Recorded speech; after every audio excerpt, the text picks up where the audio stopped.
여러분 안녕하십니까? 오늘의 미국 강혜신입니다.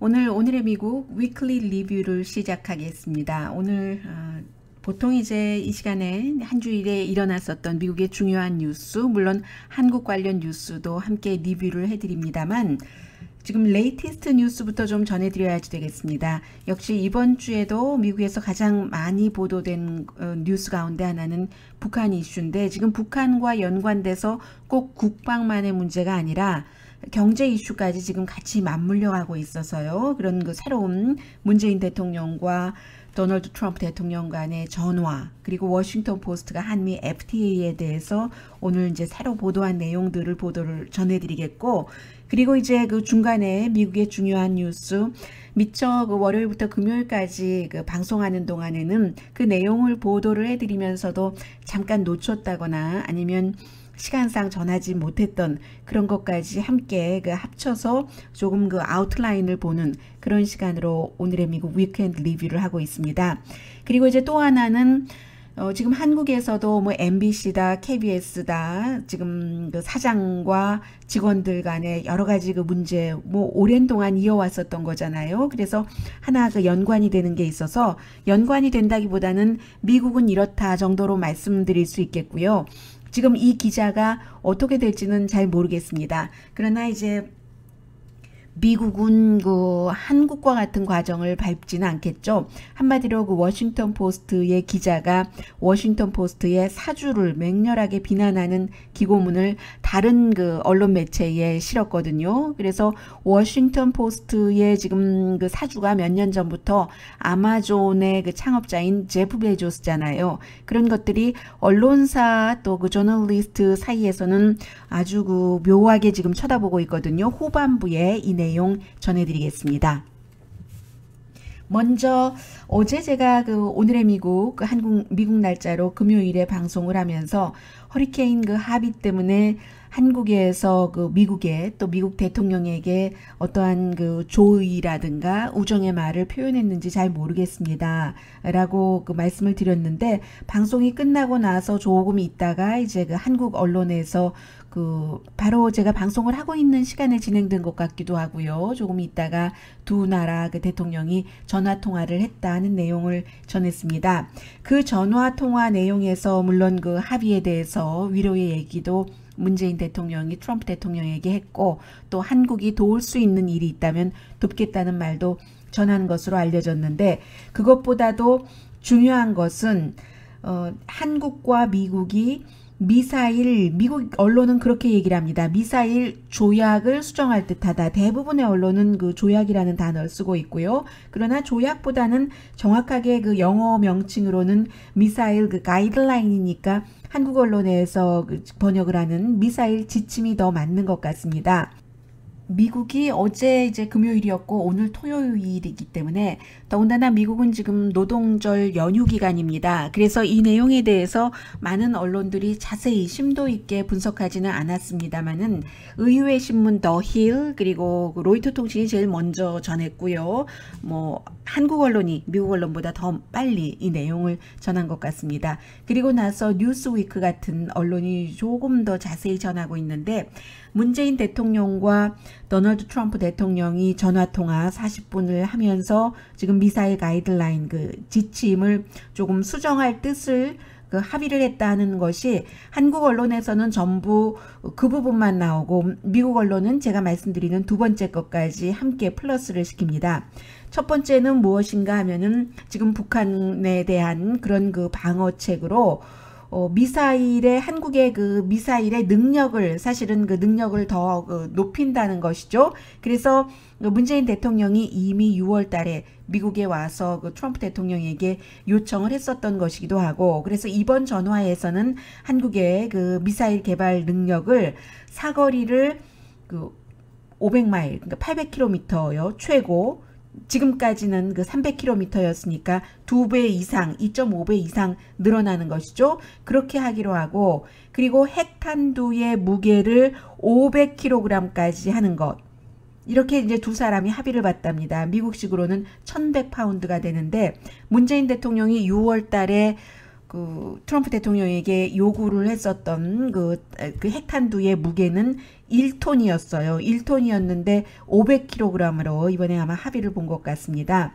2012년 이후에 지금 2017년인데 처음이고, 한국 언론은 일단 여기까지 보도를 해요. 이제 중간에 자세한 이제까지의 뭐 어떤 그 역사 타임라인까지 포함을 해서.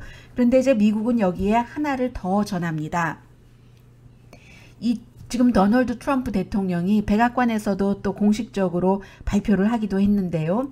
이 새로운 미사일 가이드라인 그 수정에 대해서 트럼프 대통령은 개념적인 그 승인을 했다 하는데, 이 개념적인 그 승인이라는 것이 무엇이냐면 한국에서 미국의 군사 장비를 더 사주는 것.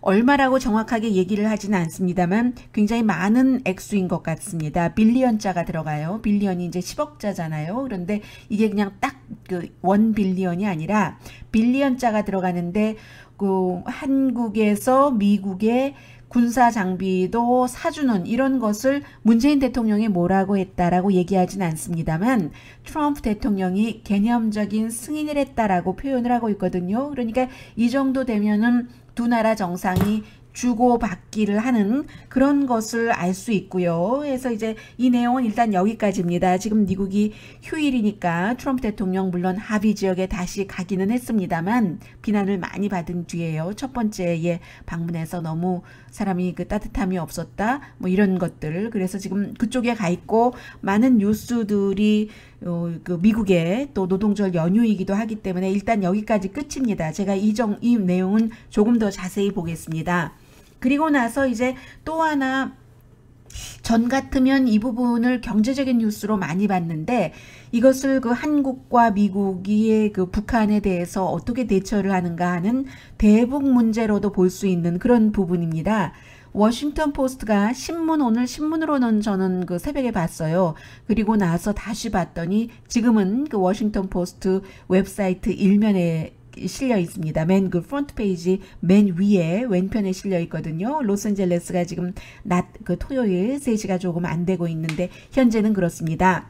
트럼프 대통령이 지금 그 측근들에게, 그 관련자들에게 한미 FTA에서 그 탈퇴하는 이 조약을 깨는 것을 준비하라는 지시를 했다는 거거든요.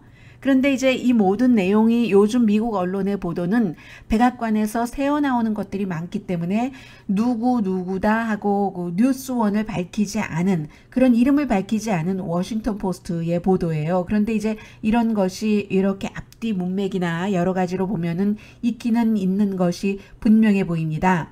그래서 이제 또 실제로 며칠 전에 트럼프 대통령이 어디였었죠? 미주리주에 가서 지금 미국의 그 세금 코드를 바꾸겠다는 연설을 할 때도 저는 분명히 들었거든요. 이게 여러 가지가 미국이 무역이라든가 이런 것들이 다른 나라와 비교를 할 때 공정하지 않아서 하면서 사우스 코리아도 거기에 분명히 들어가더군요.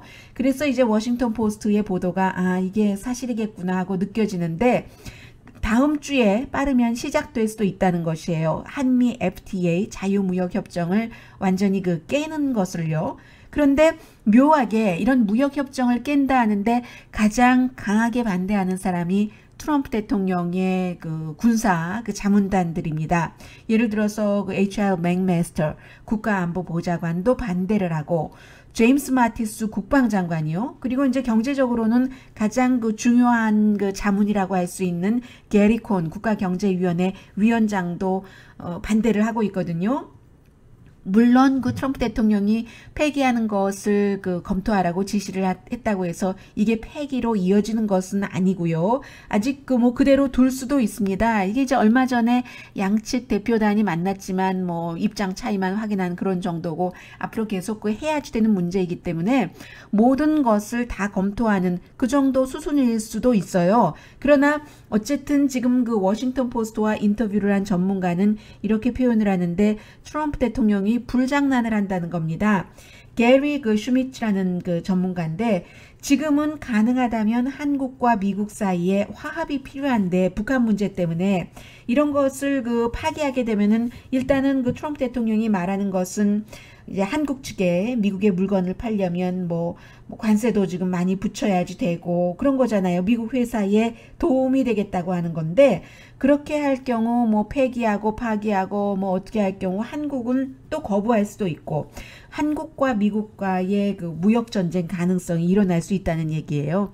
2007년도에 처음에 그 서명을 하고 본격적인 시행은 2012년부터 한미 FTA가 했었던 거잖아요. 그래서 이제 미국이 수입하고 있는 메이드 인 그 코리안인 가전제품 삼성 것 굉장히 많죠. 휴대폰도 미국 사람들 삼성 것 많이 씁니다. 자동차에 높은 관세를 붙인다. 그러면 이제 이것저것 다 빼고 간단히 지금 그 FTA에 의해서 관세가 0%였던 것이 미국에서 앞으로 최대한 3.5%까지 받을 수 있다. 이렇게 계산을 하고 있고 그리고 한국도 마찬가지죠. 한국도 미국에서 한국으로 수출하는 그런 수출품에 대해서 지금 관세를 0% 받던 것을 한국은 더 많아요. 14%까지도 올릴 수 있다는 겁니다. 이 4월 달에 그 트럼프 대통령이 워싱턴 포스트와 인터뷰를 할 때도 참 이거 마음에 안 든다. 없애버리겠다 했잖아요. 뭐 꼭 한미 FTA뿐만이 아니라 나프타 등 그 여러 가지 문제가 그런데 그래서 지금 이 부분도 워싱턴 포스트가 일단 한번 던져 놓은 것이고 다른 언론들이 더 이제 그 자세한 그 취재 같은 것을 하리라고 생각이 됩니다. 그래서 이 부분은 조금 지켜봐야지 되겠습니다. 그리고 이제 무엇보다도 이번 주에 미국에서 미국 뉴스와 동등하게 어떨 때는 미국 뉴스보다도 훨씬 더 많이 전했었던 것은 북한이 그 일본 그 상공을 넘어서 태평양에 그 추락한 그 같은 그 미사일을 발사하고 난 뒤에 이제 미국의 반응 또 그 트럼프 대통령의 반응 주변 사람들의 여러 가지 그 생각 같은 겁니다. 그래서 이제 북한에 어떻게 대응할 것인가 하는 문제잖아요. 트럼프 대통령은 더 이상 뭐 그 대화, 그 터크가 답이 아니다라고 트윗을 했고 마티스 국방장관은 외교 해결은 여전한 옵션이라고 했고 그리고 나서도 트럼프 대통령과 내가 다른 말을 하는 것이 아니라고 했고 말 자체는 분명히 그 차이가 있다고 느껴지기는 합니다. 오히려 그 트럼프 대통령이 북한과 섣부른 대화를 할까봐 걱정하는 전문가가 많다는 뉴욕타임스의 보도도 있었고 그리고는 이제 그 사이에 아주 그 예민하죠. 트럼프 대통령이 주한미 대사로 조지 부시 대통령 시절에 북한 특사를 지냈고 넘버 2 특사였습니다. 넘버 2맨이었어요. 그리고 비교적 강경파지만 최근에는 좀 유연함도 보이고 김정일 그 국방위원장에 대해서는 미국의 대부분 사람들이 얘기하는 것처럼 그 사람 꼭 미친 사람만이 아니다. 현명하게 그 자신의 어떤 그 설정 경로에 따라서 이 미사일 그 정책 같은 것을 하고 있다라고도 조금 유연함을 보여주고 있어요. 현재 뭐 여러 가지 직함이 있습니다만 조지타운 대학교에 오래 머물고 있었기 때문에 조지타운 대학교의 빅터 차 교수 코리안 아메리칸 이렇게 말씀을 드리겠습니다. 그런데 그 이후에는 지금 그 뉴스가 안 나오고 있어요. 뭐 상원 인준도 받고 하니까 확실하게 확정이 된다면 발표가 되겠죠. 그리고 오늘이 미국은 9월 2일인데 어제부터 미국 사람들 북한 방문이 금지됐기 때문에 가장 그 주변에서 보는 사람들로서는 미국에서 그 코리안 아메리칸들이 가족이 북한에 있어서 어떠어떠한 경로로 찾고 나서 방문하시고 도와주시고 하셨던 분들이 많으시거든요. 그분들은 뭐 거의 못 가게 됐고요.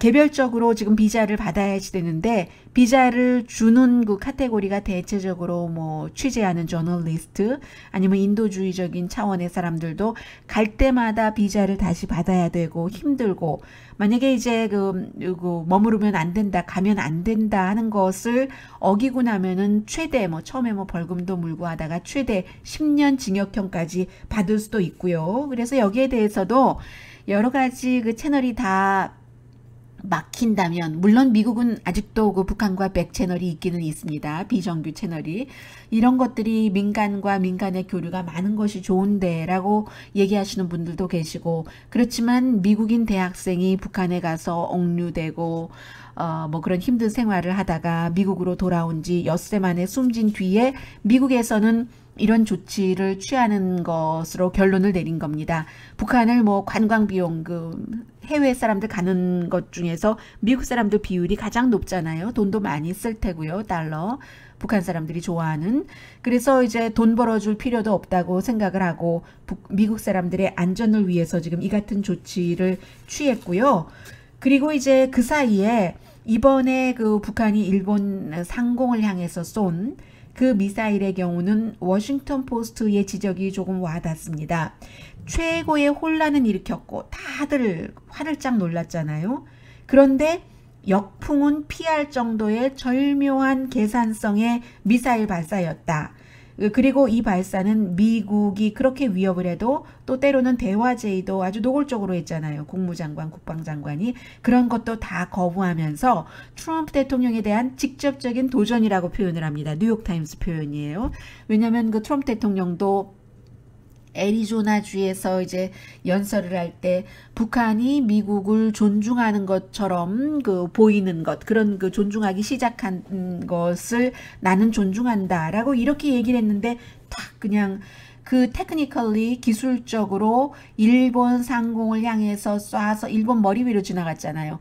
그래서 태평양에 떨어진 그 미사일이 결국은 괌까지도 충분히 도달할 수 있다는 것이었잖아요. 그런데 이제 그럼에도 불구하고 미국이 이렇게 저렇게 서로 뭐 국방장관, 국무장관, 대통령의 말이 다르고 등등 왔다 갔다 해 보이고 트럼프 대통령 국내외적으로 전폭적인 지지를 받지 않는 것 같고 하는 것이 북한으로서는 핵실험을 할 수 있는 명분을 준다고 워싱턴 포스트가 보도를 했습니다. 핵실험을 하면서 계속 이제 언젠가 북한이 원하는 미국과 직접 협상을 하고 싶어 할 때, 가능할 때 더 많은 베네핏을 얻기 위한 고지점령의 과정이라고 할까요? 그래서 북한은 예측 불가능한 게 아니라 항상 말한 대로 행동하더라. 워싱턴 포스트의 아나 파이필드 도쿄지국장이 분석을 했습니다. 올해의 국정연설 때부터 우리의 미사일 기술이 이만큼 발전을 할 것이고 이때쯤 어떤 테스트를 할 것이고 그 말 그대로 해왔기 때문에 앞으로도 북한이 또 미사일 발사를 하더라도 여러분들 놀라지 마시라 하는 워싱턴 포스트의 보도도 있었고요. 그리고는 이제 이런 일이 있고 나서 미국 내부에서 확실하게 대가가 크더라도 미국이 예방 공격을 할 가능성이 높아지고 예방 공격을 해야지 된다는 목소리도 커진 게 사실입니다.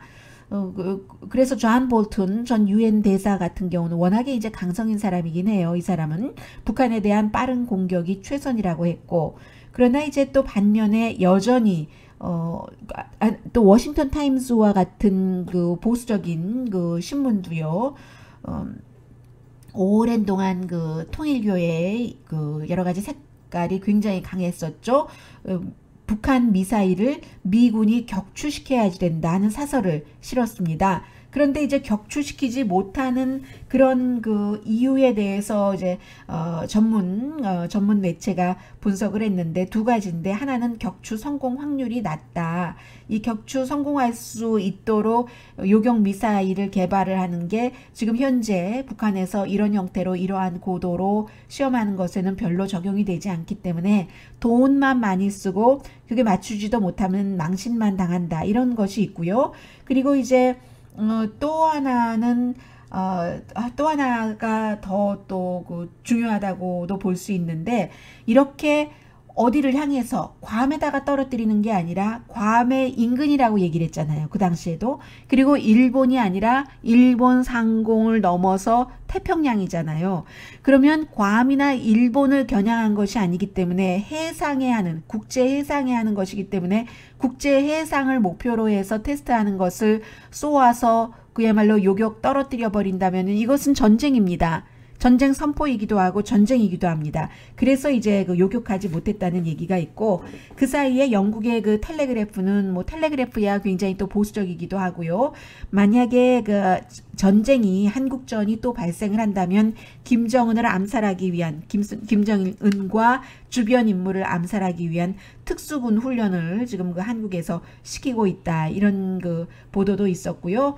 또 공화당의 전략가 칼 로브는 지금이야말로 이렇게 그 북한이 마구잡이로 그 어떠한 그 공격성의 행위를 하고 있기 때문에 중국을 움직일 수 있는 기회라고 강조를 했습니다.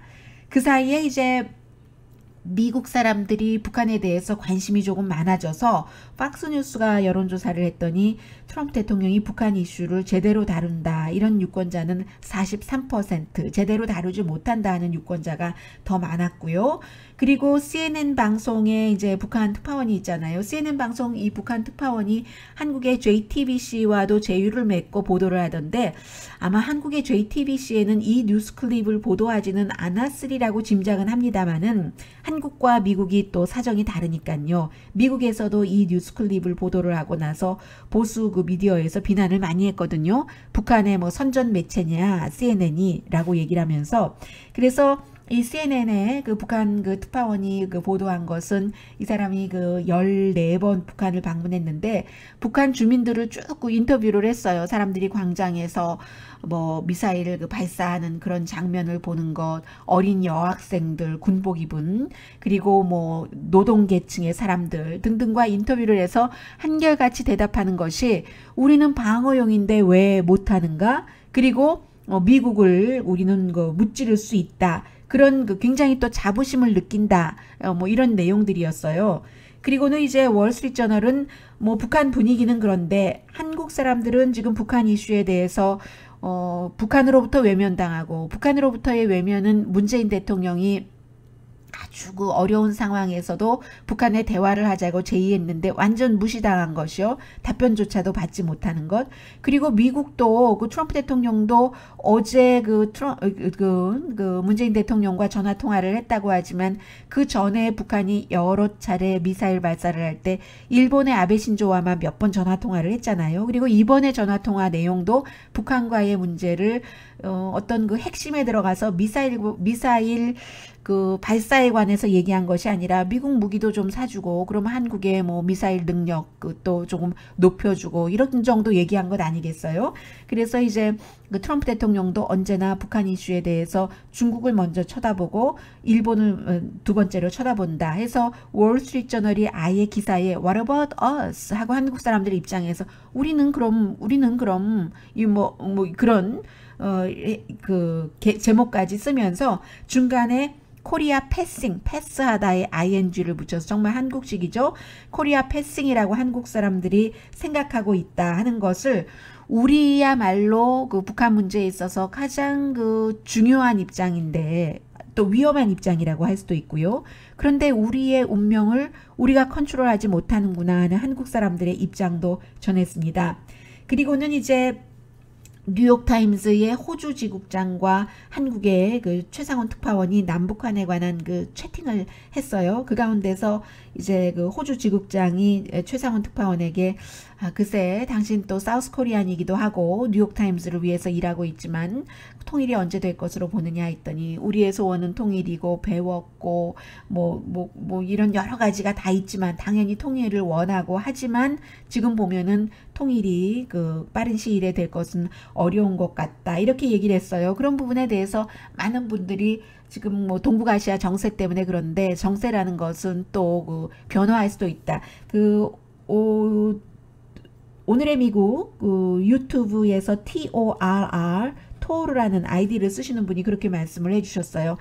그 정세가 변하면은 또 그 통일에 관한 것도 이루어질 수도 있는 것이고 지금이야 또 남북한의 그 경제 차이가 너무 크기 때문에 예전에 그 독일처럼 할 수는 없다 이런 말씀도 해주셨고요. 그러나 정세는 언제든지 변하고 이제 그 정권에서는 그런 것까지 다 검토하지 않는가 뭐 이런 내용까지 얘기를 해주셨습니다. 지금 한국의 경제 규모가 북한 경제 규모의 20배 이상 되죠. 네, 굉장히 갑자기 통일을 한다는 것은 어렵기는 어려운 일입니다. 그리고는 이제 한국과 관련해서는 이재용 그 삼성전자 그 부회장 징역형 선고 이후에 이제 미국의 여러 언론이 재벌 시대를 한국에서 끝내야지 되는가? 한국의 재벌은 무엇인가 이런 내용을 굉장히 많이 설명을 했어요. 그래서 그 블룸버그 뉴스에 마이클 그 슈만이라는 이제 중국에서 일하는 그런 사람인데, 이분은 기고문을 보냈는데 이재용 부회장이 희생양이 되더라도 한국의 지금 그 재벌 그 개혁이 필요하다. 그가 감옥에서 나오고 나서도 그에게 어떤 그 운영권을 맡기는 것을 거부해야 된다. 이런 그 기고문도 썼고요. 그 기고문에 대해서 지지하시는 분들도 계시고 반대하시는 분들도 계시는데, 21세기에 그 재벌은 맞지 않는다는 의견이 뭐 별로 특별한 지식이 없는 미국 사람들도 하고 있는 것 같습니다. 왜냐하면 오너에게 너무 그 충성이 강요되고 내부에서 일이 다 진행되고 하는 것이요. 그래서 이제 김상조 공정거래위원장의 이름도 살짝 나오고요. 공정거래위원장 되고 나서 뭐 재벌 시스템 개혁부터 시작하지는 않았습니다만은, 그래서 미국에서 한국의 재벌을 뭐 그다지 곱게 보진 않죠. 그 웰스 그 클리크라고 정말 그 부자 그룹, 부자 패거리 이렇게 표현을 많이 했고, 저는 언젠가 일본을 어떻게 일본 재벌을 미국이 해체시켰는가, 그렇다고 재벌이 완전히 없어진 것은 아니지만 재벌은 없어졌죠. 재벌의 흔적이 일본의 아주 긍정적인 코퍼레이션 문화로 바뀌어서 그 뒤에 이제 일본이 세계적인 경쟁력을 갖게 됐죠. 그게 이제 언제냐면은 2차 대전에서 일본이 지고 나서 처음에는 미국이 혼자, 그리고 나중에는 이제 몇몇 연합국들이 함께 그 일본을 통치를 했잖아요. 그때 연합군 사령관이 그 메가더였으니까, 더글러스 메가더 장군이 일본을 모든 면에서 개혁을 했습니다.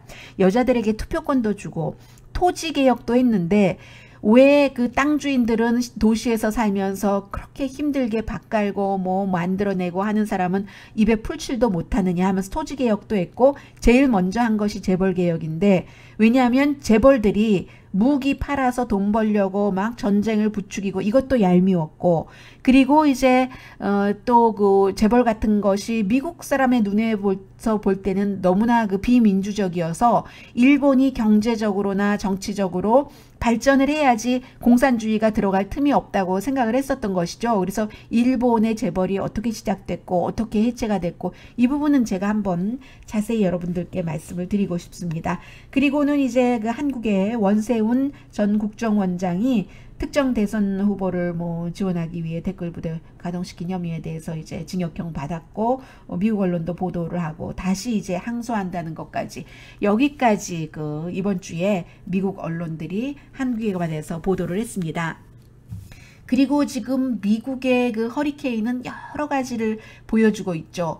이제 아직까지는 그런 얘기를 본격적으로 그 다룰 시기가 아니라서 나오지 않습니다만, 좀 피해도 심했고 왜 이렇게 그 허리케인이 너무 그 강해지는가, 여기에 대해서 기후변화를 얘기하는 사람들도 많아요. 기후변화가 이 경우에는 특별히 적용되지 않는다라고, 주변의 해수면이 너무 온도가 높아서 그렇지 라고 얘기하는 사람들도 있고요. 그래서 아직까지 거기까지는 가지 않았지만, 일단은 가장 많이 야단 맞은 사람이 도널드 트럼프 대통령 부부와 조엘 어스틴, 그 한국 분들이 그렇게 뭐 많이 견학도 오시는, 그 번영에서 견학 오시는 것이요. 사업적으로, 교회가 사업적으로 레이크우드 그 철치의 조엘 어스틴 목사인데, 먼저 그 트럼프 대통령은 오늘 그 방문을 했어요. 텍사스에 다시 방문을 해서, 지난번에는 가서 관계자들과만 만나고 마치 그 축제 분위기로요. 우리 연방정부에서 정말 잘 대처하고 있다. 다 끝나면 우리 뭐 축배를 들자 이런 식으로 얘기를 하고, 와이프는 완전히 그 킬러일 신고, 이래서 또 그 백악관에서는 아니 대통령 부인이 무엇을 신느냐는 자신이 원하는 문제인데 그것을 왜 문제 삼느냐. 어떤 사람들은 또 그 사람 모델 출신 아니냐. 모델 출신으로서 부자 남자와 결혼을 해서 그 사람의 그게 아이덴티티라면 뭘 그걸 갖고 얘기를 하느냐라고도 얘기를 했어요. 그러나 지금은 모델이 아니죠. 그리고 트럼프 대통령도 지금은 대통령이잖아요. 이제 트럼프 대통령이 가서 아무 피해자도 만나지 않고 숨진 피해자라든가 다친 그 피해자들에게 조의의 뜻이라든가 위로의 말도 하지 않고, 아 내가 잘 수습할게 뭐 이런 얘기하고, 본인의 그 지지자들에게 땡큐, I love you 하고 해서 사실은 좀 그 첫날 그 기자회견하고 할 때 정말 이상하긴 했어요. 이제까지의 그 대통령들이 피해 현장에 가면 그렇지 않으니까요. 그리고 나서 그 다음날 부통령 부부가 가서 정반대의 모습을 보여줘서 또 그 좀 비교가 됐었고, 그러자 또 그 트럼프 대통령을 지지하는 그 많은 분들께서는 뭐 오히려 부통령이 그 가식적인 것이고 그 사람은 정치인으로서 정치 행위를 한 것이고 트럼프 대통령이 솔직한 것이다 하는데, 그 개인으로 솔직하는 것과 또 그 사업가였을 때와 대통령일 때는 다르다고 생각이 됩니다. 대통령일 때는 뭐 대통령이 그 따뜻하고 온정적이고 사람의 그 어려운 형편을 알아보려고 노력하는 것은 당연히 있어야지 되고, 노력하는 모습을 보여주는 것도 국가적인 그 어떠한 그 분위기를 만드는데 중요하고, 그렇게 노력하지 않고 저절로 되는 온정적인 사람이라면 그러면 뭐 더 말할 나위 없이 굉장히 좋은 것이고요. 그래서 트럼프 대통령은 지금 말하자면 그 메이크업 방문을 다시 해서, 오늘은 가서 보니까 어린아이도 이렇게 안아주고요.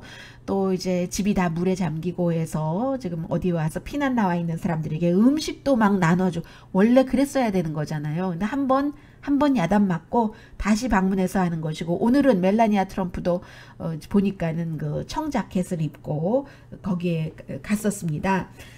그리고 나서 뭐 여러 가지 그 일들이 많이 있지만 일단 그 대통령은 이렇게 됐고, 또 하나는 또 다른 그 허리케인 얼마가 휴스턴에는 다다르지 않는답니다. 이것도 지금 가짜 뉴스 경고 맵 같은 것이 막 나돌아서 휴스턴 그렇게 그 합의로 힘들었는데 또 그 얼마라는 또 다른 허리케인을 맞게 됐겠네 했는데 그건 아니고요. 지금 그리고는 이제 미국에서 가장 크고 가장 부자 교회 그 레이크우드 집이 뭐 1050만 달러인가 5년 전인가 5년 전도 더 된 것 같기도 하고요. 그렇게 샀어요. 사서 엘리베이터가 뭐 석대 뭐 이만저만한 집이 아니죠. 그리고 와이프도 그 목사잖아요. 코 목사인데 이 조엘 어스틴이 일요일에 그때 이제 허리케인 한창 올 때였습니다. 교회 문 닫고 뭐 이 사람 텔레비전으로는 하고요. 여러 가지 얘기하고 트윗을 이렇게 하면서 다 뭐 기도를 한다. 힘들 때일수록 주님이 지켜주시고 뭐 막 이런 거 하면서 그 교회가 쉘터로 쓰여진다는 얘기는 하지 않았어요. 그리고 나서 사람들이 마구 비난을 했고 가서 직접 보니까 교회가 아주 그 말짱하던데, 그 좋은 교회가 예전에 그 어떤 그 스포츠팀의 그 구장이었었잖아요. 그래서 그 구장을 사서 거의 8천만 달러를 들여서 수리한 그런 교회이기 때문에 레이크우드야말로 쉘터로서는 최적이죠. 주방도 있고 너무 넓고 사람들이 이미 앉아 있을 수 있는 데이고, 근데 이제 굉장히 부자 동네에 있는 부자 교회라는 것. 그래서 사람들이 비난을 하니까 아니다. 우리가 언제 그 교회 문을 닫았느냐. 문 닫은 적 한 번도 없고 여기저기 뭐 물이 넘쳐서 하고 보여주는데 보니까 물이 차 있는 데는 뭐 주로 이제 그 일부 복도라든가 아니면 파킹 스페이스였어요. 근데 교회가 아주 높이 있기 때문에요. 파킹장이 좀 지대가 조금 낮기도 합니다. 그리고는 결국은 오픈했잖아요. 쉘터로. 그래서 이제 많은 언론과 조엘 어스틴 목사가 인터뷰를 했는데, 인터뷰를 하면서도 가장 중요한 이유, 쉘터로 개방하지 않았던 그 중요한 이유는 시에서 우리한테 요청하지 않았으니까 뭐 이런 얘기를 해서 더 많이 야단 맞았고요. 뜻이 있었으면 뭐 기도하자, 당신을 위해서 나와 내 와이프가 기도한다 이런 말 하지 말고, 지금 오갈 데 없으신 분들 길에서 그렇게 계시지 말고 저희 교회에 오셔서 쉬십시오 이렇게 얘기할 수 있다는 얘기예요. 교회는 뭐 다 그 의사도 소집하면 금방 소집할 수 있고 해서 아주 그 지금 그 트럼프 대통령과 조엘 어스틴 목사가 좀 비난을 좀 많이 받은 그런 그 이슈이기도 했고요. 그리고 뭐가 있나요? 참 여기까지 허리케인은 여기까지 할까요? 네, 이 조엘 어스틴과 조지 부시, 그 트럼프 대통령을, 그 도널드 트럼프 대통령을 함께 묶어서 종교학 유니버시티 오브 펜실베니아의 아레타 불러라는 종교학 교수가 정말로 이 두 사람은 싸구려 번역 목사다. 왜냐하면 그 조엘 어스틴 그 목사도 굉장히 그 돈 버는 거에 많이 그 집중을 하는 사람이잖아요. 그리고 본인도 사실은 그 교회를 아버지로부터 세습받은 교회죠. 아버지가 1950년대에 만들었고 본인이 물려받았고 사실은 신학대학을 다녔다던가 그런 기반은 없습니다. 그래서 어떨 때 그 텔레비전에 나와서 인터뷰하고 했을 때 저 사람 참 복음적인 그 기반이 부족하다 하는 비난을 받기도 했고, 그리고 그 와이프는 땅콩 게이트는 아닌데요. 비행기 안에서 뭐 옆에 팔걸이에 뭐 코로 동전만한 25센트 동전이면 뭐 작습니다. 동전이 커야 얼마나 크겠어요. 그만한 뭔가가 흘려졌는데 승무원이 제때 치워주지 않는다고 난리치고, 뭐 그 승무원 말에 따르면 뭐 밀치고 뭐 어떻게 하고 뭐 해서 결국은 뭐 소송도 당하고 그랬었어요. 그 와이프도. 그래서 이번 주에 굉장히 그 비난을 많이 받았습니다. 그리고 이제 그 밖에도 그 오늘 그 러시아 그 영사관 어제 밤이었군요. 어제 오후쯤 됐습니다. 그 미국이 지금 계속 러시아에 관해서 뭐 여러 가지를 수사하고 조사하고 하면서 러시아도 미국 그 영사관에 있는 사람들 스텝을 쫓아내고 이런 것이 있었고, 미국이 9월 달에 답하겠다 하더니 9월 1일 어제 세 군데만 남겨두고, 그러니까 미국과 러시아에 있는 지금 그 대사관 숫자가 똑같은 거예요. 영사관 대사관 숫자가 세 군데 남겨두고는 다 문을 닫고, 그 건물 자체가 러시아 그 건물이기 때문에 그저 그 러시아가 쓸 수는 있지만 어떤 그 영사 업무 같은 것을, 국가 업무 같은 것은 볼 수 없다 했는데, 샌프란시스코에 있는 그 러시아 영사관도 문을 닫았거든요. 그런데 그 사진을 보니까 막 굴뚝에서 검은색 연기가 나는 거예요. 뭔가 그 공관이 그 자리에 있다가 나갈 때 뭐 분쇄기로 뭐 가는 것도 했겠죠, 서류를. 그런데 뭔가를 태운 거죠. 그래서 샌프란시스코 로컬 그 소방관이 이거 뭔가 하고 갔답니다. 가서 이제 좀 도와주려고 했더니 러시아 영사관 사람들이 우리가 지금 그 파이어플레이스에서요, 그 벽난로에서 뭔가를 그 의도적으로 태우는 것이다 했다는 거죠. 오늘 아마 그 미국 정부 관계자가 다 그 자리를 비웠으니까요, 들어가서 여러 가지를 그 조사를 했겠죠. 미국과 러시아는 아직도 뭐 가까이 하기에는 너무 먼 그 당신이기 때문에 그런 일들도 있었고, 여전히 그 러시아 스캔들은 조사가 되고 뭐 등등, 다음 주에도 뭐 이런 새로운 내용은 좀 말씀드릴 수 있을 것 같고요. 대통령은 본인이 지명을 했음에도 불구하고 자신이 임명한 내각이나 백악관 인사 가운데 마음에 안 들어하는 사람이 점점 늘어나서 경제자문도 마음에 안 들고, 국무장관 뭐 또 국방장관은 대통령의 행정명령과 여러 가지로 다른 입장을 취했잖아요. 성전환자에 대해서 받지 말아라 하는 뭐 이런 것에 대해서도 뭐 국방부에는 현재의 그 성전환자 군인에 대해서는 뭐 알아서 해라 했더니 그대로 그 킵한다던가 뭐 이런 그 대통령과 좀 반대되는 북한 이슈에 대해서도 그런 분위기로 나가고, 그리고 이제 새로운 그 비서실장에 대해서 굉장히 기대를 많이 하고 있는데, 대통령이 오늘 뭐 트윗을 하기는 했어요. 너무 잘하고 있다. 그런데 실제로 어제의 그 워싱턴 포스트의 보도를 보면은 대통령이 너무나 그 이제까지와는 다른 생활을 하도록 기강을 잡고 있기 때문에 불만이 많고, 또 비서실장이 없을 때 살짝 원래 그 비즈니스 같이 했었던 사람이라든가 본인이 이 비서실장 들이고 나서 금방 그 쫓아버린, 뭐 얼마 되지 않아서 쫓았죠 하는 그 아주 그 경제에 있어서 국수주의자라고도 할 수 있는 스티브 배넌 전 그 수석 전략가, 지금 브레이트바트 미디어로 다시 갔습니다만, 그 사람에게도 전화를 비서실장 없으면 눈치 봐가면서 살짝 한다는 그런 얘기 있고요. 그리고 또 대통령의 오랜 그 말하자면 그 집사라고 표현할 수 있을 것 같아요. 원래 1999년부터 그 당시에는 뉴욕 경찰이었다가 은퇴를 했었나 그랬었거든요. 그때부터 이제 경호를 하다가, 백악관은 이제 국가 그 비밀 경호팀이 따로 있는데도 불구하고 항상 백악관에서 대통령 최측근에서 뭔가 그 직책이 있기는 있었어요. 무슨 오퍼레이션 디렉터 해서. 그래서 이제 이 사람이 이제 떠난다는 얘기입니다. 떠나는데 물론 뭐 봉급이 작은 이유도 있지만 지금 뭐 약 16만 달러를 받으면 전에는 30만 달러는 받았대요, 연봉. 그런 것도 있지만 이 사람이 어떤 사람이냐면은 대통령이 그 연방 수사국장을 해고할 때 해고 통지서를 들고 그 수사국의 헤드쿼터에 가서 그것을 전달했었던 사람이고, 뭐 이번에 대통령 이벤트에 애리조나에 관중이 너무 없다 해서 그동안 쭉 이벤트를 그 선거 캠페인 내도 책임졌었던 사람에게도 해고 통지서를 전달한 사람이거든요. 근데 이제 그 사람도 물러나는 것도 돈도 돈이지만 이 비서실장이 너무나 그 강하게 철치 레이디처럼 정말 뭐 경건하고 완벽하고 아주 그냥 딱 그 틀에 맞는 이런 것을 백악관 스태프들에게 요구를 하기 때문에 숨이 막히고 숨통이 막히고 또 마음에 들지도 않고, 그래서 이제 지금 물러난다 하는 얘기도 있고요.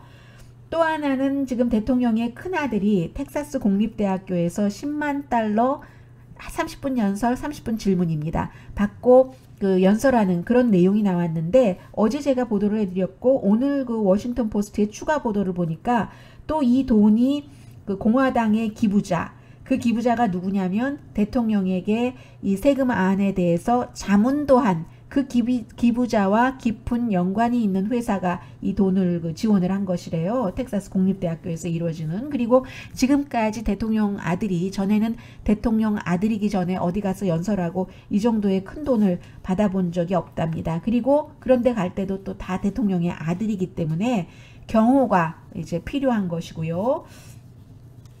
그리고 이제 제가 여러분들께 전해드리고 싶은 미국과 한국이 이렇게 다릅니다 하는 그런 내용을 좀 전해드리겠습니다.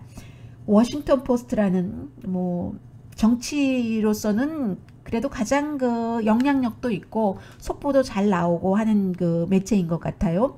워싱턴 포스트의 기자가 워싱턴 포스트의 사주를 인정사정 없이 아주 낱낱이 비난하는 기고문을 허핑턴 포스트에 실었습니다. 한국의 허핑턴 포스트에는 안 나온 것 같아요. 제가 보니까 한국의 허핑턴 포스트에는 오늘 뭐 김영희 대기자의 어떤 그 문재인 대통령의 인사에 대해서 그다지 만족스럽지 않다 하는 뭐 이런 기고문 등이 실려 있는데, 이 미국의 허핑턴 포스트도 왼편에는 그렇게 그 어피니언 같은 것이 실립니다. 이것은 이제 미디어에 관한 그런 것이었는데, 사주를, 저는 이 워싱턴 포스트를 제가 날마다 봅니다만은 이 기자를 잘 몰랐었어요. 왜냐하면 제가 로스앤젤레스에서 워싱턴 포스트를 볼 때는 주로 이제 더 그 전국적인 기사, 세계적인 기사, 누구에게나 공감이 가는 기사를 중심으로 보기 때문에 저에게는 좀 새로운 그 프레드릭 쿤틀이라는 기사의 사주 비판하는 글 좀 정리를 해드리겠습니다. 네. 이 기사가 그 허핑턴 포스트에 쓴 그 글을 보면은 이 사람은 사회부 기자예요. 말하자면 메트로, 미국에서는 메트로라고 하는데요. 로스앤젤레스 타임스도 메트로라고 하고 있고, 뉴욕 타임스의 경우는 뉴욕이라고 섹션을 하고 있고, 그렇게 하는데 월스트리트저널도 섹션이 뉴욕이죠. 네, 월스트리트저널은 뭐 특별하게 뉴욕타임스처럼 구분이 되지는 않습니다만, 이 사람은 그 메트로, 그리고 그 메트로를 하면서도 정치에 대해서도 이제 지금 찾아봤더니 많이 그 썼더군요. 그리고 워싱턴 그 볼티모어에 있는 뉴스 그 협회 조합의 장인가 그래요. 어떻게 썼느냐면은 아마존을 만들어서 이 사람이 워싱턴 포스트까지 몇 년 전에 샀잖아요. 제프 베조스가. 그래서 이제 이 그 제프 베조스에 대해서 우선 네, 순서를 조금 바꿔서 가겠습니다. 지금 제프 베조스가 자선 그 사업 같은 거 하는 것을 굉장히 부각시키고 싶어 하는데, 그러지 말고 미스터 제프 베조스, 당신 직원부터 챙기시오. 이렇게 얘기를 합니다. 최근에 워싱턴 포스트에서도 몇 년 되고 나니까, 몇 년이 지나고 나서 뭐 기자라든가 직원들을 그 해고하는 것을 아주 쉽게 바꿔버리고 했다고 하거든요. 하면서 이 기자가 자신의 사주인 워싱턴 포스트의 제프 베조스, 아마존의 그 파운더에게 세계에서 가장 부자 자리를 지금 뭐 빌 게이츠와 왔다 갔다 하면서 빌 게이츠에게 이제 뺏기도 하고 완전히 뺏으려고도 하고 하는 그런 사람이 자신을 돕고 있는 사람, 자신에게 돈을 벌어주는 사람은 착취한다. 이런 표현을 했습니다. 초여름에요. 이제 그 아마존 창업자 제프 베조스가 이제 홀푸드도 지금 인수해서 홀푸드에서도 처음에 가격을 아주 그 싸게 팔고 있어요. 뭐 토마토도 그렇고 뭐도 그렇고. 그런데 트위터에 제프 베조스가 올 여름에 어떻게 내가 좀 그 자선을 좀 더 효율적으로 할 수 있는가 그런 아이디어를 공모한다고 썼대요. 그냥 하면 되지. 제가 또 이렇게 얄밉게 말을 해버리네요. 내가 그 오른손이 하는 일을 왼손 아니라 왼발까지 다 봐주십시오 하고 공개를 했다는 얘기예요. 지금 이 제프 베조스가 자산이 800억 달러가 넘는데 누가 그를 부자로 만들었는가 이런 얘기를 그 하면서요. 아마존의 경우는 그동안 굉장히 많은 그 뉴스 보도가 있었죠. 뉴욕타임스는 거의 그 아마존과 전쟁을 하다시피 해서 보도한 것도 있었어요. 아마존이 뭐 세금을 피하고 직원을 잘못 대우를 하고 작은 경쟁자를 그 가혹하게 그 처벌을 하고 그런 것이요. 특히 이제 그 아마존은 물건을 그 분배하고 하는 회사이기 때문에 창고가 있잖아요. 그 웨어하우스의 컨디션이 너무 나빠서 그 창고 밖에는 항상 쓰러지는 직원들이 있기 때문에 응급차를 그 대기시켰어야 된다는 얘기. 에어컨디션을 안에 설치해주는 대신 누구 하나 힘들어서 나가 자빠지면 응급차로 병원에 데려가. 이러했다는 거. 이게 제가 화가 나지 않겠어요. 아이 참. 제가 정규방송 때는 이 정도까지는 안 합니다. 그리고 이제 근데 워싱턴 포스트는 스토리가 조금 그쪽 배분센터하고는 다르기는 하지만 4년 전에 이 사람이 아마존의 제프 베조스가 워싱턴 포스트를 사서 자신을 포함해서 글을 쓴 기자요 포함해서 많은 직원들이 좋아했답니다. 왜냐하면 그때 힘들었으니까 워싱턴 포스트의 원래의 그 사주들이 이렇게 저렇게 아버지가 뭐 딸에게 그래서 그 뭐 사위에게 딸에게 뭐 이런 식으로 해서 하다가 점점 그 인터넷 이런 것들 때문에 어려워지고 하니까 제프 베조스가 살 수 있었던 것이잖아요. 그럴 때 처음에는 이제 기자들을 뭐 다시 고용을 한다. 그동안 레이오프 했었던 기자들 하니까 너무 좋아했었다는 거죠. 그래서 워싱턴 포스트가 또 다른 르네상스를 맞겠네. 워싱턴 포스트에 좋으면 민주주의에 관한 것을 우리가 설파하는 그런 회사이기 때문에 미국 민주주의에 좋고 이렇게 얘기를 하면서 또 아무도 잊혀진 사람이 없도록 하자. 이런 구호를 외치고 너무 좋아했었대요. 그런데 본인이 워싱턴 포스트의 사주가 되고 나서 2년이 지난 2년 전에 은퇴연금을 확 줄여버리고 그것도 이유가 확실치 않답니다. 건강보험도 줄이고 하나 노조가 열심히 싸워서 얻을 수 있었던 것이 워싱턴 포스트에서 파타임으로 일하고 있는 사람들도 이제 건강보험을 유지할 수 있도록 그거 하나를 이제 얻어냈다는 그런 얘기예요. 그래서 이 워싱턴 포스트에서 파타임으로 일하고 있는 사람들에게 건강보험을 주는 그 비용이 어느 정도냐면요.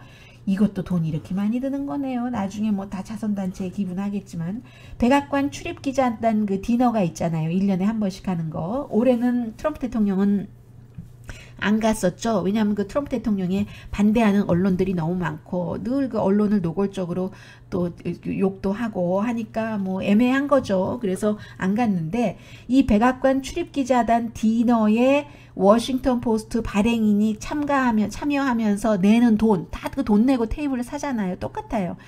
그 돈이면은 워싱턴 포스트의 파트타임 직원들의 건강보험을 들어줄 수 있는 건데 이것도 없애려고 해서 억지로 얻어냈다는 거예요. 그래서 이제 올해에 또 노조를 이제 직원들을 해고하기 쉽게 막 이런 것을 자꾸만 바꾸고요. 그리고 제프 베조스가 퇴직금 깎기를 너무 원하면서 퇴직금을 다 받아가려면 뭔가 그 회사에 대해서 법적으로 소송하는 것 같은 것을 다 내려놔라 하는 조건을 자꾸만 들고 있다는 얘기예요. 근데 이제 대체적으로 이런 경우에 인종차별을 했다 뭐 이런 게 많잖아요. 그러니 얼마나 그 제프 베조스는 사람들이 자신을 저 사람이 그 아마존하고 돈 많이 벌고 워싱턴 포스트의 사주가 되더니 이제는 그 사회사업까지 하네. 이런 것에 집중해 주기를 바라지만 속을 보면은 완전히 아니라는 얘기입니다. 락펠러 가족을 얘기를 하는데 100년도 더 전이죠. 그 락펠러가 했었던 것처럼 1915년에 존 D 락펠러 주니어가 그 당시에 이제 콜로라도주에 있는 광산에서 일하던 사람들이 막 파업을 하고 했는데 그 파업하는 것을 무시하고 파업할 때 왜 하겠어요? 뭐 좀 우리 처우를 개선해 달라 뭐 이런 거잖아요. 노동 컨디션을 완전히 무시한다 그런 거였는데 그 락펠러가 전혀 이 파업 노동자들의 목소리에 귀를 기울이지 않고 그리고는 뭐 이런 것으로 이제 세상에 알린다는 거죠. 루이지아나주에 어떤 그 새떼가 있는데 그 새를 보호해야 된다며 새를 뭐 안식처를 만든다던가 아니면 로마에 뭐 미국의 뭐 역사를 연구하는 어떤 재단을 만든다든가 얼마나 우아해요. 그러면서 막상 자신을 그런 돈을 쓸 수 있도록 돈 벌어준 그 광부들이 이런 환경에서 일하고 있는데 그것은 전혀 신경 쓰지 않았다는 거예요. 너무 역겹다는 거죠. 이 기자가 얘기하기를. 물론 우리 지금 워싱턴 포스트에서 일하는 사람이나 아니면 그 아마존에서 일하는 사람이 과거에 락펠러의 광산에서 일했던 그런 사람들만큼 힘든 것은 아니지만 그렇지만 그래도 이 베조스는 기억을 해야지 된다는 겁니다. 제프 베조스 당신의 그 부가 우리들의 노동에서 나왔으니 어느 정도는 공유해야 되는 게 아닙니까? 이렇게 얘기를 하고 워싱턴 포스트는 정말 그 민주주의 같은 것을 심는 이런 그 조직인데 인스티튜션인데 너무나 중요한 그 조직의 사주가 그러면 되겠는가? 그 다른 조직도 아니고 이런 조직의 사주이기 때문에 워싱턴 포스트의 사주 아마존의 그 창업자 뭐 동명이에요. 같은 사람이에요. 이 사람은 그 직원들에게 보다 더 진보적인 책임을 보여줘야지 된다고 얘기를 하고 있습니다. 제프 베조스가 워싱턴 포스트라는 미국의 인류 신문을 구했다는 그런 만족감을 상당히 그 이제 재정적인 어려움에서 느끼는 듯 보이긴 하는데 당신 그 책도 좋아하고 책도 많이 읽는다고 쭉 그 리스트 내고 하잖아요. 제프 베조스 당신 책을 사랑하는 사람이고 책을 공급하는 사람 아니냐 그러네요. 아마존에서 책을 공급하는 사람 아니냐.